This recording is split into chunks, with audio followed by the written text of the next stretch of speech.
ಶ್ರಾದ್ದವನ್ನು ಎಲ್ಲಿ ಮಾಡಬೇಕು ಅಂತ ಪ್ರಶ್ನೆ. ಮನೆಯಲ್ಲಿ ಮಾಡಬೇಕು ಅಂತ, ಇಲ್ಲದಿದ್ದರೆ ತೀರ್ಥದಲ್ಲಿ ಮಾಡಬೇಕು ಅಂತ ಪುರಾಣ ಹೇಳ್ತದೆ. ಅದಕ್ಕೋಸ್ಕರ ಅನೇಕ ತೀರ್ಥಕ್ಷೇತ್ರಗಳ ಪರಿಚಯವನ್ನು ಪುರಾಣ ಕೊಡ್ತದೆ. ಪದ್ಮಪುರಾಣದಲ್ಲಿ ತುಂಬ ತೀರ್ಥಕ್ಷೇತ್ರಗಳನ್ನು ಪಟ್ಟಿ ಮಾಡಿದ್ದಾರೆ. ನಮಗೆ ಅತ್ಯಂತ ಸಮೀಪವಾಗಿರುವಂತಹ ಕಾವೇರಿಯನ್ನು ತೀರ್ಥ ಅಂತ ಪದ್ಮಪುರಾಣದಲ್ಲಿ ಪಟ್ಟಿ ಮಾಡಿದ್ದಾರೆ. ಆ ಪಟ್ಟಿಯಲ್ಲಿ ಕಾವೇರಿಯೂ ಬರ್ತದೆ.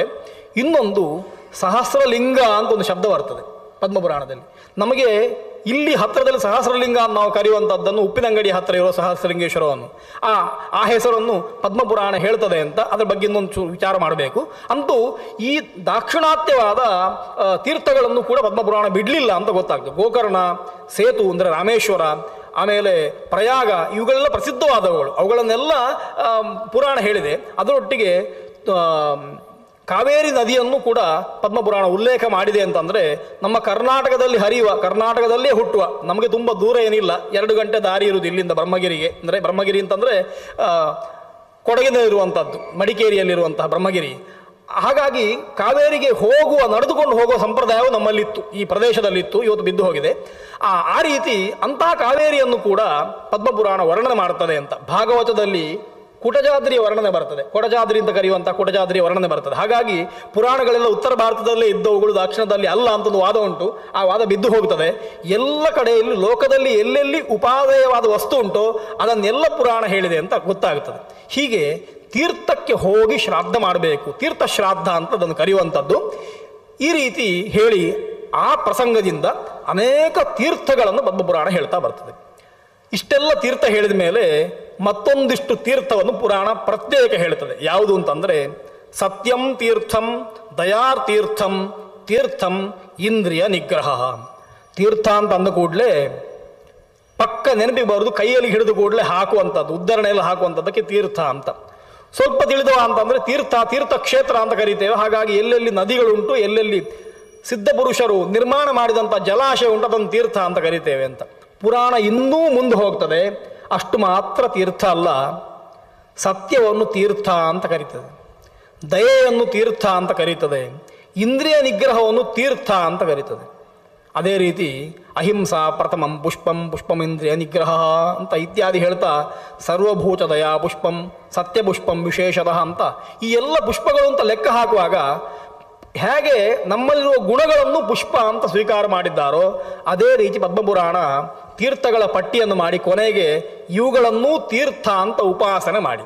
ಯಾಕೆ ಅಂತಂದರೆ ನಾವು ಯಾಂತ್ರಿಕವಾಗಿ ಕ್ರಿಯೆ ಮಾಡ್ತಾ ಸುಳ್ಳು ಹೇಳ್ತಾ ಯಾವುದನ್ನೋ ಕ್ರಿಯೆ ಮಾಡಿ ತೀರ್ಥಕ್ಷೇತ್ರದಲ್ಲಿ ಹೋಗಿ 10 ದಿವಸ ಕೂತ್ಕೊಂಡು ಎಷ್ಟು ಶ್ರಾದ್ದ ಹಾಕಿದರೂ ಮನಸ್ಸಿನಲ್ಲಿ ಇಂದ್ರಿಯ ನಿಗ್ರಹ ಇಲ್ಲ, ಸತ್ಯವನ್ನು ಹೇಳುವುದಿಲ್ಲ, ದಯೆ ಇಲ್ಲ, ಆತ್ಮಗುಣಗಳು ಇಲ್ಲ ಅಂತಾದರೆ ಯಾವ ತೀರ್ಥಕ್ಷೇತ್ರದಲ್ಲಿ ಶ್ರಾದ್ದ ಮಾಡಿದರೂ ಯಾವ ಪ್ರಯೋಜನ ಇಲ್ಲ. ನಮಗೂ ಇಲ್ಲ, ಪಿತೃಗಳಿಗೂ ಇಲ್ಲ, ಪಿತೃಗಳಿಗೆ ಹೇಗೂ ಇಲ್ಲ, ನಮಗೂ ಇಲ್ಲ ಅಂತ ಗೊತ್ತಾಗ್ತದೆ.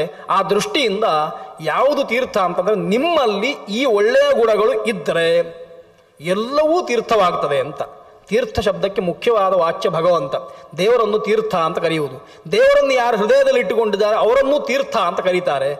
ಈ ಗುಣಗಳನ್ನು ತೀರ್ಥ ಅಂತ ಕರೆಯುವಂಥದ್ದು. ಹೀಗಾಗಿ ಈ ತೀರ್ಥಗಳನ್ನು ಮೊದಲಿಗೆ ನಿಷೇವಣ ಮಾಡಬೇಕು ಅಂತ. ಒಳ್ಳೆಯ ಜ್ಞಾನ ಎಲ್ಲಿ ಸಿಗ್ತದೆ ಅಂತಂದರೆ ತೀರ್ಥ ನಿಷೇವಣ ಆತಂದು. ತೀರ್ಥಕ್ಷೇತ್ರಗಳಿಗೆ ಹೋಗುವುದರಿಂದ ಬುದ್ಧಿ ವಿಕಾಸ ಆಗ್ತದೆ, ಒಳ್ಳೆಯ ಜ್ಞಾನ ಸಿಗ್ತದೆ ಅಂತ. ತೀರ್ಥಕ್ಷೇತ್ರ ಎಲ್ಲೆಲ್ಲೂ ಹೋಗಬೇಕು ಅಂತಿಲ್ಲ, ನಮ್ಮ ಮನಸ್ಸಿನಲ್ಲೇ ತೀರ್ಥಕ್ಷೇತ್ರ ಉಂಟು. ಹಾಗಾಗಿ ಇದನ್ನು ಸರಿಯಾಗಿ ನೋಡಿದರೂ ಸಾಕು.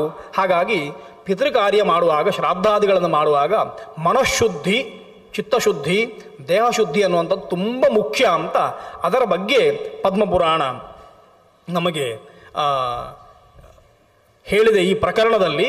ಹಾಗಾಗಿ ಶ್ರಾದ್ದದ ಒಂದಿಷ್ಟು ವಿಚಾರಗಳನ್ನು ಹೇಳಿ, ಶ್ರದ್ಧೆಯ ಮಹತ್ವವನ್ನು ಹೇಳಿ, ದ್ರವ್ಯಗಳನ್ನು ಪಟ್ಟಿ ಮಾಡಿ ಅದನ್ನು ಮಾಡಬೇಕು ಅಂತ ಹೇಳಿ ಪಿತೃಗಳ ಬಗ್ಗೆ ಒಂದಷ್ಟು ವಿಚಾರಗಳನ್ನು ಕಟ್ಟಿಕೊಟ್ಟಿದೆ ಈ ಕೆಲವು ಅಧ್ಯಾಯಗಳಲ್ಲಿ.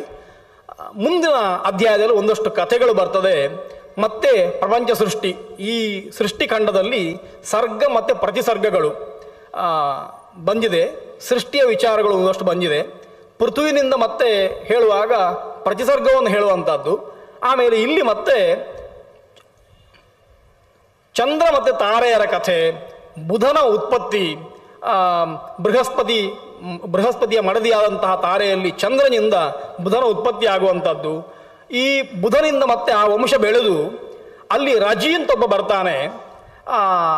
ಅವನಿಗೆ ಬೃಹಸ್ಪತಿ ಧರ್ಮಗಳನ್ನು ಉಪದೇಶ ಮಾಡ್ತಾನೆ, ಜಿನ ಧರ್ಮಗಳನ್ನು ಉಪದೇಶ ಮಾಡ್ತಾನೆ ಎನ್ನುವಂಥ ಕಥೆಯು ಕೂಡ ಈ ಅಧ್ಯಾಯಗಳಲ್ಲಿ ಬರ್ತದೆ. ಈ ಅಧ್ಯಾಯದ ಕೊನೆಗೆ ಪುಷ್ಕರ ಎನ್ನುವ ತೀರ್ಥವನ್ನು, ನಾನು ನಿನ್ನೆ ಯಾವುದನ್ನು ಆರಂಭದಲ್ಲಿ ಹೇಳಿದೆ, ಪ್ರಯಾಗವನ್ನು ನಾವು ದೊಡ್ಡ ತೀರ್ಥರಾಜ ಅಂತ ಕರೀತೇವೆ. ಇವತ್ತು ಸುಯೋಗದಿಂದ ಇವತ್ತು ಅದೇ ಹೆಸರನ್ನು ಇಟ್ಟುಕೊಂಡು ಪ್ರಯಾಗ ರಾಜ ಅಂತ ಕರೀತಾ ಇದ್ದೇವೆ. ಅಂತಹ ಪ್ರಯಾಗದ ಅದರ ಸುತ್ತಮುತ್ತಲಿರುವಂತಹ ಅನೇಕ ತೀರ್ಥಗಳ ಪರಿಚಯ, ಅವುಗಳ ಮಾಹಾತ್ಮ್ಯವನ್ನು ಹೇಳ್ತಾ ಪುಷ್ಕರ ತೀರ್ಥದ ಮಾಹಾತ್ಮ್ಯವನ್ನು ಪದ್ಮಪುರಾಣ ಹೇಳ್ತದೆ.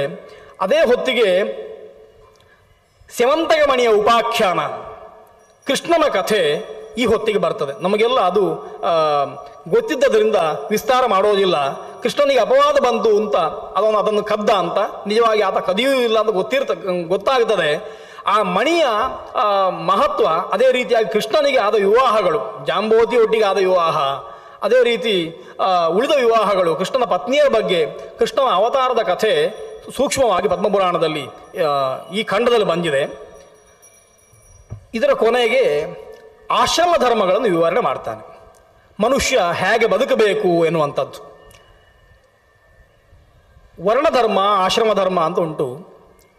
ಪ್ರತಿಯೊಬ್ಬನಿಗೂ ಒಂದು ಆಶ್ರಮ ಅಂತಂದರೆ ವಿದ್ಯೆಯ ಮಟ್ಟ, ಅಧ್ಯಯನದ ಮಟ್ಟ. ಅಧ್ಯಯನ ಒಂದು ಹಂತದಲ್ಲಿ ಆರಂಭ ಆಗಿ ಜೀವನದ ಕೊನೆಯವರೆಗೆ ಇರ್ತದೆ. ಮನುಷ್ಯನಿಗೆ ಕಲೀಲಿಕ್ಕುಂಟು. ಕಲಿಯುವುದು ಹೇಗೆ ಅಂತಂದರೆ 4 ಹಂತಗಳಲ್ಲಿ ಮನುಷ್ಯ ಕಲಿಬೇಕು ಅಂತ. ಮೊದಲನೇ ಆಶ್ರಮವನ್ನು ಬ್ರಹ್ಮಚರ್ಯ ಅಂತ ಕರೆದಿದ್ದಾರೆ. ಬ್ರಹ್ಮಚರ್ಯ ಅಂತಂದರೆ ಗುರುಗಳು ಹೇಳಿಕೊಟ್ಟದ್ದನ್ನು ಕಲಿಯುವಂಥದ್ದು. ನಮಗೆ ಹೆಚ್ಚಿನ ಜವಾಬ್ದಾರಿ ಇರುವುದಿಲ್ಲ ಬ್ರಹ್ಮಚರ್ಯದಲ್ಲಿ. ಏನು ಅಂತಂದರೆ, ಒಂದು ಅರ್ಥದಲ್ಲಿ ಹೇಳಬೇಕು ಅಂತಂದರೆ, ಯಾವುದೇ ಉತ್ತರದಾಯಿತ್ವ, ಯಾವುದೇ ಜವಾಬ್ದಾರಿ ಇಲ್ಲದೆ ಹೇಳಿಕೊಟ್ಟದ್ದನ್ನು ಕಲಿಯುವ ಒಂದು ಅಸ್ವತಂತ್ರವಾದ, ಕಲಿಯುವುದು ಮಾತ್ರ ಕೆಲಸ ಅಂತ ಹೇಳುವಂಥ ಒಂದು ಆಶ್ರಮ ಇದ್ದದ್ರಲ್ಲಿ ತುಂಬ ಸುಖಮಯವಾದ್ದು ಅಂತ ಕರಿಬಹುದು. ಮತ್ತೆ ಗಾರ್ಹಸ್ಥ್ಯ ಇತ್ಯಾದಿಗಳು ಹೋದ್ಮೇಲೆ ಗೊತ್ತಾಗ್ತದೆ ಬ್ರಹ್ಮಚರ್ಯ ಎಷ್ಟು ಒಳ್ಳೆಯದು ಅಂತ. ಅಂದರೆ ಬೇರೆ ಜವಾಬ್ದಾರಿ ಇರುವುದಿಲ್ಲ, ಗುರುಗಳು ಹೇಳಿಕೊಟ್ಟದನ್ನು ಕಲಿಯುವುದು. ಆದರೆ ಅಷ್ಟು ಮಾತ್ರ ಅಲ್ಲ, ಗುರುಕುಲ ವಾಸ ಎನ್ನುವ ಕಷ್ಟವನ್ನು ಅನುಭವಿಸಬೇಕು. ಗುರುಕುಲ ವಾಸದಲ್ಲಿ ಕಲಿತು ಪಟ್ಟ ಕಷ್ಟ ಎನ್ನುವಂಥದ್ದು ಮತ್ತೆ ಮುಂದಿನ 3 ಆಶ್ರಮಕ್ಕೆ, ಗಾರ್ಹಸ್ಥ್ಯಕ್ಕೆ, ವಾನಪ್ರಸ್ಥಕ್ಕೆ, ಸನ್ಯಾಸಕ್ಕೆ, ತುರಿ ಆಶ್ರಮ ಅಂತ ಕರೆಯುವಂತಹ ಸನ್ಯಾಸಕ್ಕೆ ಅದು ಕಾರಣವಾಗುತ್ತದೆ ಅಂತ. ಹೀಗಾಗಿ ಈ ಬ್ರಹ್ಮಚರ್ಯದಲ್ಲಿ ವೇದಾಭ್ಯಾಸ ಮಾಡಬೇಕು, ಶಾಸ್ತ್ರಗಳನ್ನು ಅಧ್ಯಯನ ಮಾಡಬೇಕು ಅಂತ ಅದರ ನಿಯಮಗಳನ್ನೆಲ್ಲ ಹೇಳ್ತದೆ. ಗುರು ಶುಶ್ರೂಷೆಯನ್ನು ಪುರಾಣ ಹೇಳ್ತದೆ. ಗುರುಗಳನ್ನು ಯಾವ ರೀತಿ ಶುಶ್ರೂಷೆ ಮಾಡಬೇಕು ಅಂತಂದರೆ ತುಂಬ ಕಷ್ಟ ಉಂಟು. ಇವತ್ತು ನಮ್ಮಲ್ಲಿ ಗುರುಭಕ್ತಿ ಕಮ್ಮಿ ಆಗಿದೆ. ಗುರು ಶುಶ್ರೂಷೆ ಹೇಗೆ ಮಾಡಬೇಕು ಅಂತ ಗೊತ್ತಾಗುವುದಿಲ್ಲ. ಪದ್ಮಪುರಾಣ ಹೇಳ್ತದೆ ಹೇಗೆ ಮಾಡಬೇಕು ಅಂತಂದರೆ, ಗುರುಗಳು ನಿಂತರೆ ಶಿಷ್ಯ ಕೂತ್ಕೊಳ್ಬಾರ್ದು. ಗುರುಗಳು ನಿಂತಾಗ ನಿಲ್ಲಬೇಕು, ಕೂತುಕೊಂಡ ಮೇಲೆ ಕೂತ್ಕೊಳ್ಬೇಕು. ಎಷ್ಟು ಹೇಳ್ತದೆ ಅಂತಂದರೆ, ಗುರುಗಳು ನಿಲ್ಲುವುದಕ್ಕಿಂತ ಮೊದಲು ನಿಲ್ಲಬೇಕು ಶಿಷ್ಯ. ಗುರುಗಳು ಕೂತ್ಕೊಂಡ ಮೇಲೆ ಶಿಷ್ಯ ಕೂತ್ಕೊಳ್ಬೇಕು. ಗುರುಗಳು ಮಲಗುವಾಗ ತಾನು ಮಲಗಿರಬಾರ್ದು. ಅವರಿಗೆ ನಿದ್ದೆ ಬಂದ ಮೇಲೆ ತಾನು ಮಲಗಬೇಕು. ಗುರುಗಳು ಎಚ್ಚರ ಆಗುವುದಕ್ಕಿಂತ ಮೊದಲು ಶಿಷ್ಯ ಏಳಬೇಕು, ಅವರ ಕೆಲಸಗಳನ್ನು ಮಾಡಬೇಕು.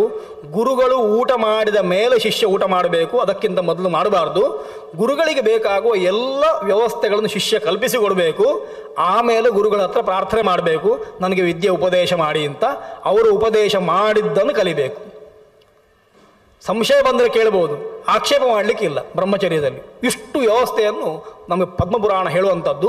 ಈ ರೀತಿ ಶ್ರದ್ಧೆಯಿಂದ ಗುರುಕುಲದಲ್ಲಿ ಇದ್ದುಕೊಂಡು ಗುರು ಶುಶ್ರೂಷೆ ಮಾಡಿ ವಿದ್ಯೆಯನ್ನು ತನ್ನ ವಶಪಡಿಸಿಕೊಳ್ಬೇಕು. ಎಷ್ಟು ವರ್ಷ ಅಂದರೆ 12 ವರ್ಷ. 12 ವರ್ಷದಲ್ಲಿ ಎಲ್ಲವನ್ನು ಕಲಿಬೇಕು. ಸಮಗ್ರವಾದ ವೇದವನ್ನು ಕಲಿಬೇಕು, ವೇದಾಂಗವನ್ನು ಕಲಿಬೇಕು, ಇತಿಹಾಸವನ್ನು, ಪುರಾಣಗಳನ್ನು, ವ್ಯವಹಾರ ಗ್ರಂಥಗಳನ್ನು ಅಧ್ಯಯನ ಮಾಡಬೇಕು. ನೀತಿಶಾಸ್ತ್ರ ಅಂತ ಕರೀತೇವೆ, ಅವುಗಳನ್ನು ಅಧ್ಯಯನ ಮಾಡಬೇಕು. ಹಾಗಾಗಿ 18 ವಿದ್ಯಾಸ್ಥಾನಗಳು ಇದ್ದಾವೆ. ಅವುಗಳಿಗಿಂತಲೂ ಹೆಚ್ಚಿನ 64 ವಿದ್ಯೆಯನ್ನು ಕೂಡ ಗುರುಕುಲದಲ್ಲಿ ಈ 12 ವರ್ಷದಲ್ಲಿ ಅಧ್ಯಯನ ಮಾಡಬೇಕು ಅಂತ. ಇವತ್ತಿನ ಸಂದರ್ಭದಲ್ಲಿ ಅಧ್ಯಯನ ಮಾಡಲಿಕ್ಕೆ ಆಗೋದಿಲ್ಲ. ಹಿಂದೆ ಆಗುತ್ತಿತ್ತು. ಹಿಂದೆ ಮೊಬೈಲ್ ಇರಲಿಲ್ಲ, ಟಿ ವಿ ಇರಲಿಲ್ಲ, ಕರೆಂಟ್ ಇರಲಿಲ್ಲ. ಈ 3 ವಸ್ತು ಇಲ್ಲದೇ ಇರೋದ್ರಿಂದ ಹಗಲಿಡೀ ಅಧ್ಯಯನ. ಯಾಕೆಂದರೆ ರಾತ್ರಿ ಅಧ್ಯಯನ ಮಾಡಲಿಕ್ಕೆ ಆಗೋದಿಲ್ಲ, ಬೆಳಕಿಲ್ಲ ಅಲ್ವಾ. ಹಾಗಾಗಿ ದೀಪದ ಬೆಳಕಿನಲ್ಲಿ ಪುಸ್ತಕಗಳನ್ನು ನೋಡಿ ಅಧ್ಯಯನ. ಕಷ್ಟ ಕಷ್ಟಪಟ್ಟು ಅಧ್ಯಯನ, ಯಾವುದು ಕಷ್ಟಪಟ್ಟು ಮಾಡಿರ್ತೇವೋ ಯಾವ ಕೆಲಸವನ್ನು ಆ ಕೆಲಸ ಕೊನೆಯವರೆಗೆ ನೆನಪಿರ್ತದೆ. ಹಾಗಾಗಿ ಕಷ್ಟಪಡದೆ ಮಾಡಿದ ಕೆಲಸಗಳು ಗಾಳಿಯಲ್ಲಿ ಹೋದಾಗ ಹೋಗ್ತದೆ. ಆ ದೃಷ್ಟಿಯಿಂದ ಚಿಕ್ಕ ಪ್ರಾಯದಲ್ಲಿ ಕಲ್ತದ್ದು ಕೊನೆಯವರೆಗೆ ಬರ್ತದೆ ಅಂತ ಈ ರೀತಿ ಅಧ್ಯಯನ ಮಾಡಬೇಕು ಅಂತ ತೋರಿಸಿಕೊಡ್ತದೆ. ಇದು ಬ್ರಹ್ಮಚರ್ಯ ಆಶ್ರಮದ ವ್ಯವಸ್ಥೆ. ಆಮೇಲೆ ಗಾರ್ಹಸ್ಥ್ಯ, ಆತ ಸಮಾವರ್ತನ ಮಾಡಿಕೊಳ್ತಾನೆ, ಅಧ್ಯಯನವನ್ನು ಮುಗಿಸ್ತಾನೆ, ಒಂದು ಹಂತದ ಅಧ್ಯಯನ ಮುಗಿಸ್ತಾನೆ. ನಮಗೆ ಸಂತೋಷ ಆಗ್ತದೆ, ಆಯಿತು ಕಲಿಯುವುದು ಮುಗಿತಲ್ವಾ ಅಂತ. ಶಾಸ್ತ್ರ ಹೇಳ್ತದೆ ಕಲಿಯುವುದು ಮುಗ್ದದ್ದಲ್ಲ, ಗುರುಕುಲದಲ್ಲಿ ಕಲಿಯುವುದು ಮುಗ್ದದಷ್ಟೇ. ಕಲಿಯುವುದು ಇನ್ನೂ ಉಂಟು. ಹಾಗಾಗಿ ಅಧ್ಯಯನ ಅಧ್ಯಾಪನ ಎನ್ನುವಂಥದ್ದು ಎಲ್ಲಿವರೆಗೆ ಅಂದರೆ ಮರಣ ಪರ್ಯಂತ, ಮರಣಾಂತ ಇರ್ತದೆ ಅಂತ ಅರ್ಥ. ಹಾಗಾಗಿ ಸ್ವಾಧ್ಯಾಯ ಪ್ರವಚನಾಭ್ಯಾಂ ನ ಪ್ರಮಜಿತವ್ಯಂ, ಇದು ಗುರು ಶಿಷ್ಯನಿಗೆ ಬೀಳ್ಕೊಡುಗೆ ಸಮಾರಂಭದಲ್ಲಿ ಹೇಳುವಂಥದ್ದು. ಆಶ್ರಮ ಬ್ರಹ್ಮಚರ್ಯವನ್ನು ಮುಗಿಸಿ ಆಶ್ರಮದಿಂದ ಹೊರಗೆ ಹೋಗುವಾಗ ಗುರು ಹೇಳುವುದು ಏನು ಅಂತ ಕೇಳಿದರೆ, ನಿತ್ಯ ಅಧ್ಯಯನ ಮಾಡುವುದನ್ನು ಬಿಡಬೇಡ, ಅಧ್ಯಾಪನ ಮಾಡುವುದನ್ನು ಬಿಡಬೇಡ ಅಂತ. ಅಂದರೆ ಇವತ್ತಿನಿಂದ ನಾಳೆ ನಿನಗೆ ಕಲಿಯುವ ಅರ್ಹತೆ ಹೇಗುಂಟೋ ಕಲಿಸುವಂಥ ಅರ್ಹತೆಯೂ ಬಂದಿದೆ. ಹಾಗಾಗಿ ಎರಡನ್ನು ಮಾಡುವುದು. ಇಲ್ಲಿಯವರೆಗೆ ನೀನು ಕಲಿತಾ ಇದ್ದಿ, ಇನ್ನು ಮುಂದೆ ನೀನು ಕಲಿಸಬೇಕು. ಈ ಎರಡು ಕೆಲಸವನ್ನು ಮಾಡುವಂಥ ಗುರು ಶಿಷ್ಯನಿಗೆ ಹೇಳಿ ಕಳಿಸ್ತಾನೆ. ಎಷ್ಟು ಅದ್ಭುತ ಅಂತ ಗೊತ್ತಾಗ್ತದೆ. ಶಿಷ್ಯ ಮತ್ತೆ ಸಮಾವರ್ತನೆ ಮಾಡಿಕೊಂಡ ಮೇಲೆ ಯೋಗ್ಯವಾದ ಕನ್ಯೆಯನ್ನು ವಿವಾಹ ಆಗಿ ತಾನು ಗೃಹಸ್ಥನಾಗುತ್ತಾನೆ, ತಾನು ಮತ್ತೊಂದಿಷ್ಟು ವಿದ್ಯಾರ್ಥಿಗಳಿಗೆ ಪಾಠ ಮಾಡ್ತಾನೆ. ಈ ರೀತಿಯಲ್ಲಿ ಗಾರ್ಹಸ್ಥ್ಯ ಧರ್ಮ ಹೋಗ್ತದೆ. ಅದರೊಟ್ಟಿಗೆ ಅವನಿಗೆ ಹೇಳಿದಂತಹ ಪಂಚಮಹಾಯಜ್ಞಗಳು, ಅತಿಥಿ ಸತ್ಕಾರಾದಿಗಳು ಆಗುತ್ತದೆ. ಆಮೇಲೆ ಸಾಕು ಅಂತ ಕಾಣುವಾಗ ಗಾರ್ಹಸ್ಥ್ಯವನ್ನು ನಿಲ್ಲಿಸಿ ಮನೆಯನ್ನು ಬಿಟ್ಟು ವಾನಪ್ರಸ್ಥನಾಗುತ್ತಾನೆ. ವಾನಪ್ರಸ್ಥನಿಗೂ ಒಂದಿಷ್ಟು ಧರ್ಮಗಳಿದ್ದಾವೆ. ಆಮೇಲೆ ವಾನಪ್ರಸ್ಥವೂ ಸಾಕು ಅಂತ ಕಾಣುವಾಗ ಸನ್ಯಾಸವನ್ನು ಸ್ವೀಕಾರ ಮಾಡ್ತಾನೆ. ಹೀಗೆ ಒಂದೊಂದು ಆಶ್ರಮವನ್ನು ದಾಟಿ ದಾಟಿ ಮತ್ತೊಂದು ಆಶ್ರಮಕ್ಕೆ ಹೋಗುವ ಈ 4 ಧರ್ಮಗಳನ್ನು, ಆಶ್ರಮಗಳನ್ನು ಪುರಾಣ ಹೇಳಿ, ಹಾಗೆ ಪ್ರಾಪ್ತವಾದ ಸನ್ಯಾಸ ಪೂರ್ಣವಾಗಿ ಭಗವಂತನಲ್ಲಿ ನಾವು ನೆಲೆಗೊಳ್ಳಲಿಕ್ಕೆ, ನಾವು ನಮ್ಮ ಮನಸ್ಸನ್ನು ದೇಹವನ್ನು ಇಡಲಿಕ್ಕೆ ಸಹಕಾರಿಯಾಗುತ್ತದೆ. ಹಾಗಾಗಿ ಸನ್ಯಾಸಿಗಳಿಗೆ ನಮಸ್ಕಾರ ಮಾಡಬೇಕು. ಸನ್ಯಾಸಿಗಳಿಗೆ ಯಾಕೆ ನಮಸ್ಕಾರ ಮಾಡಬೇಕು, ಯಾಕೆ ಅವರನ್ನು ಗೌರವಿಸಬೇಕು ಅಂತಂದರೆ, ನಮಗಿಂತ ಎಷ್ಟೋ ಎತ್ತರಕ್ಕೆ ಹೋಗಿದ್ದಾರೆ ಅಂತ ಅರ್ಥ. ಯಾಕೆ ಎತ್ತರಕ್ಕೆ ಹೋಗಿದ್ದಾರೆ ಅಂತಂದರೆ, ಬಿಟ್ಟದ್ದರಿಂದ ಎತ್ತರಕ್ಕೆ ಹೋಗಿದ್ದಾರೆ, ತ್ಯಾಗ ಮಾಡಿದ್ರಿಂದ ಎತ್ತರಕ್ಕೆ ಹೋಗಿದ್ದಾರೆ. ತ್ಯಾಗ ಮಾಡೋದು ತುಂಬ ಕಷ್ಟ ಉಂಟು. ಬೇಕು ಬೇಕು ಬೇಕು ಎನ್ನುವ ಕಾಲದಲ್ಲಿ ಬೇಡ ಎನ್ನುವ ಬುದ್ಧಿ ಬರಬೇಕು ಅಂತಂದರೆ ನಮಗಿಂತ ಎಷ್ಟು ಎತ್ತರದಲ್ಲಿರಬೇಕು ಅಂತ ಗೊತ್ತಾಗ್ತದೆ. ಹಾಗಾಗಿ ಆಶ್ರಮಂ ಗಚ್ಚೇತು ಅಂತ ಹೇಳ್ತಾ ಆ ಆಶ್ರಮಕ್ಕೂ ಮಹತ್ವವನ್ನು ಪುರಾಣ ತಿಳಿಸಿಕೊಡ್ತದೆ. ಈ ಸಂದರ್ಭದಲ್ಲಿ ಈ ಆಶ್ರಮ ಧರ್ಮವನ್ನು ಪದ್ಮಪುರಾಣ ವಿವರಣೆ ಮಾಡಿದೆ. ಮುಂದೆ ಪ್ರಾಚೀ ಸರಸ್ವತಿಯ ಮಾಹಾತ್ಮ್ಯವನ್ನು ಪದ್ಮಪುರಾಣ ಹೇಳ್ತದೆ. ಅದನ್ನು ನಾಳಿನ ಉಪನ್ಯಾಸದಲ್ಲಿ ವಿಸ್ತಾರವಾಗಿ ಹೇಳುವ. ಈಗಿನ ಒಂದು 5 ನಿಮಿಷದಲ್ಲಿ 10 ನಿಮಿಷದಲ್ಲಿ ಹೇಳುವಷ್ಟು ವಿಷಯ ಅಲ್ಲ, ಅದು ಒಂದು ಅರ್ಧ ಗಂಟೆ ಹೇಳುವ ವಿಷಯ, ದೊಡ್ಡ ವಿಷಯ, ನಾವೆಲ್ಲ ಕಲಿತಂಥ ವಿಷಯ.